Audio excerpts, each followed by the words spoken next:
Most people fear responsibility because they think it limits them. They see it as a weight, something that ties them down, that reduces their options, that demands effort they're not ready to give. But this is a misunderstanding. The truth is that taking responsibility for your life is the first step toward true freedom.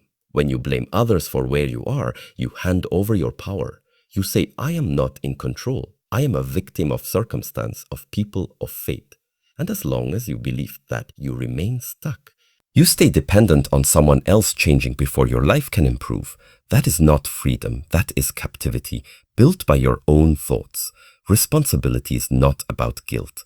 It is not about blaming yourself. It is about recognizing that you are the one who responds. No matter what happened to you, no matter what was unfair or painful, you decide what happens next. That is where your power lives. A person who takes responsibility says, this is my life. No one is coming to save me. No one owes me anything. And that is not a tragedy. That is an opportunity. Because when you accept that it is on you, then you are free to move, free to act, free to fail and start again. You no longer wait for the world to be perfect before you begin. Think of a martial artist in training. No one forces them to wake up early, to practice the same form thousands of times, to train in silence while others sleep. But they do it not because someone is watching, but because they have taken responsibility for who they want to become. Discipline, commitment, consistency, these are not punishments. They are self-chosen paths that lead to mastery. Responsibility gives you direction. Without it, life becomes chaotic. You drift, you react instead of lead, you complain instead of correct. And slowly, without even realizing it, you begin to live someone else's idea of life. The moment you choose to accept full responsibility, you stop drifting. You begin to steer. You may feel fear, you may feel pressure. That's normal. But that's not the weight of responsibility crushing you. That is the weight of your own potential finally waking up. Responsibility does not lock you in. It unlocks you. It demands honesty. It requires effort.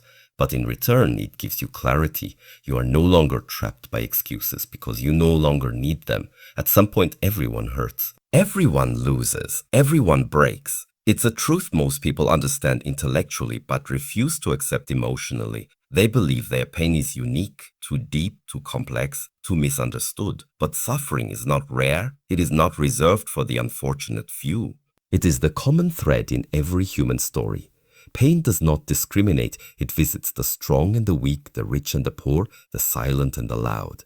To believe your suffering sets you apart is to forget that everyone is fighting battles you cannot see. The mistake is not in feeling pain. That is human. The mistake is in believing that pain gives you permission to stop moving forward. Some people wear their wounds like armor. They use their past as an excuse to stay stuck. They say, if you lived what I lived, you'd understand why I can't change. But the world doesn't adjust for your trauma. Time doesn't pause for your healing. Life continues whether you choose to engage with it or not. The deeper your attachment to your own suffering, the harder it becomes to grow. There is no prize for being the most hurt. No wisdom comes automatically just because you've been through difficulty. Growth doesn't come from suffering itself. It comes from what you do with that suffering. It comes from reflection, from action, from choosing not to let pain define you. Some people go through hell and come out hollow. Others go through the same fire and come out forged. What determines the difference is not the event, it's the mindset. It's whether you see pain as a wall or a doorway, whether you carry it endlessly or whether you use it as fuel. To say your suffering is not special is not to diminish your experience. It's to remind you that you are not alone, and because of that you are not powerless. You are not the only one who has failed. You are not the only one who has been betrayed, overlooked, abandoned, or broken. Many have walked that path. Some have crumbled, others have risen. The path is the same. The difference is the choice. When you begin to realize that suffering is not a curse placed only upon you, but a condition of living, something shifts. You stop asking, why me? And start asking, what now? That question is the start of responsibility. And responsibility, though it may feel heavy at first, is the start of transformation. When everything else fails, motivation, excitement, support from others, discipline remains. It is not loud. It doesn't shout. It doesn't need attention. It is quiet, consistent, and often invisible. But it is the only force you can truly count on when your mind starts to drift, when your emotions try to bargain, when the path forward becomes uncomfortable. People wait for the perfect moment to begin. They wait until they feel ready, feel inspired, feel supported, but feelings are unstable. They shift with the weather, with sleep, with mood. If you build your life on feelings, your foundation will always be weak. What carries you through the days when you feel nothing? Discipline is not born. It is built slowly, repetitively. It is not something you suddenly receive after reading a quote or hearing a speech. It grows when you show up, especially when you don't want to, especially when no one is watching. Discipline is formed in the silence, in the repetition, in the decision to keep moving even when there's no visible reward. It's easy to be committed when everything is going well. It's easy to act strong when you're not being tested. But real strength reveals itself when there is no applause, no outcome, and still you do the work. That's discipline. It doesn't chase results. It honors the process. Because it understands that the process is where the real transformation happens. You can have talent, you can have intelligence, you can even have opportunity. But without discipline, none of it lasts. Talent fades under pressure. Intelligence gets clouded by emotion. Opportunities are wasted without preparation, but discipline is steady. It doesn't rise and fall. It holds the line. People often confuse discipline with punishment. They see it as something harsh, something that takes the joy out of life. But that view comes from the undisciplined.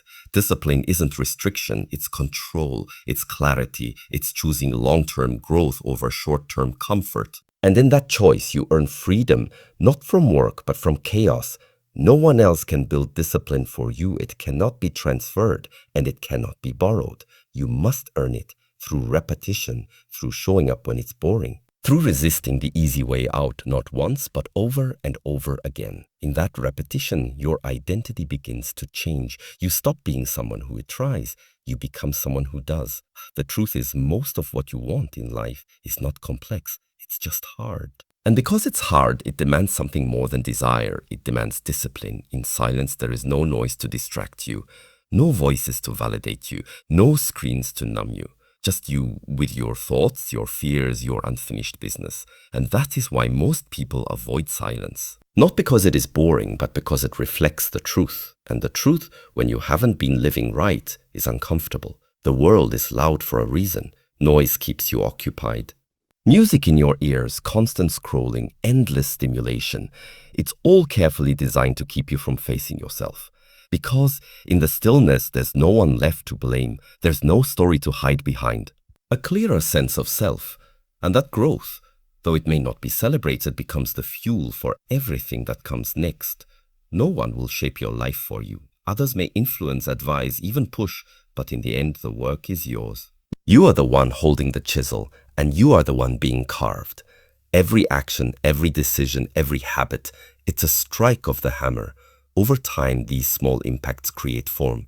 They create definition. They reveal who you really are. Most people want to change, but they don't want to do the carving. They want transformation without the pain, growth without pressure, progress without sacrifice. But a sculpture is not made by comfort. It is made by friction, by discipline, by precise, deliberate force applied again and again.